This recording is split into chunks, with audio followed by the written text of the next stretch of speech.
hasbi, cukup bagiku, wa ni'mal wakilu, dan sebaik-baik, dan itu tetap sebaik-baiknya, wa ni'mal wakil, dan itu sebaik-baiknya zat yang mewakili, huwa ya Allah. Nah, itu mukadimah, makanya dibaca aja.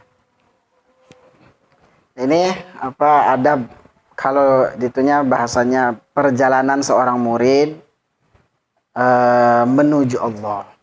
Kalau murid itu berarti udah punya masyayikh. Kalau masih nyari namanya tolib.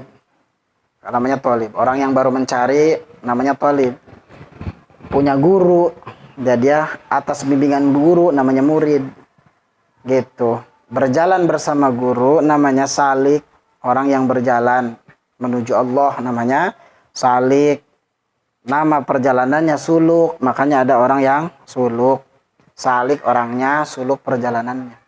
Kalau udah sampai si salik itu ya kepada tujuannya disebut wasil, orang yang sampai. Disebut wasil itu orang yang sampai. Sampainya disebut wusul, sampai kepada Allah. Kalau sudah sampai kepada Allah, kemudian dia melihat ajaib-ajaib dunia wal akhirah, keagungan-keagungan yang ada di dunia dan di akhirat, maka disebut dengan arif, orang yang mengenal kepada Allah. Puncaknya pengetahuan itu disebut dengan ma'rifah, yaitu mengenal. Gitu. Jadi thalib, murid, wasil, salik,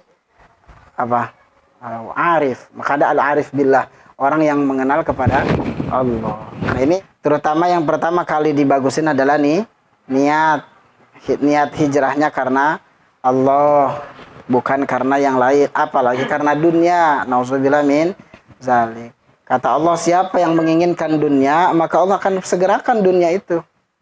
Gitu. Allah akan segera akan dikasih. Tapi nanti dengan sebab dunia itu Allah masukkan dia ke dalam neraka dengan keadaan mazmuman madhuro, ya terhina, ya terusir dari rahmat Allah.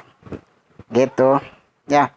Maka bagi orang-orang berakal, ya, sudah pantaslah bagi orang-orang berakal berpaling daripada dunia. Itu bagi orang-orang berakal dan fokus kepada amal soleh. Kenapa? Karena surga itu tidak cukup didapatkan hanya dengan keinginan, tapi juga harus dengan amal soleh. Ya, ini diisyaratkan oleh firman Allah, wa sa'alah sa'yah wa huwa mu'min. Artinya orang-orang mukmin itu berusaha menuju keridhaan Allah Subhanahu wa taala. Adapun orang yang rugi, ya orang yang rugi adalah orang-orang yang menginginkan terhadap dunia saja.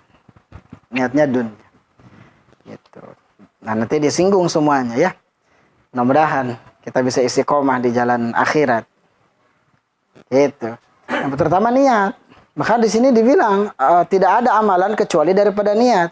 Orang itu dihitung tergantung niatnya dan diganjar, diberikan pahala tergantung niatnya. Kalau niatnya bagus, bagus. Kalau jelek, kalau niatnya jelek, ya jelek. Meskipun amalannya kelihatannya bagus. Wa in kana fi surati thayyiban, seperti orang yang meskipun amalan itu kelihatannya bagus, tapi karena niatnya jelek, niatnya karena makhluk, nah itu jadi jelek. Gitu. Kam amalin minad dunya biniyah yasiru min amali akhirah. Banyak amalan-amalan dunia niatnya bagus, maka amalan itu jadi amalan akhirat. Dah, banyaklah sedikit ya.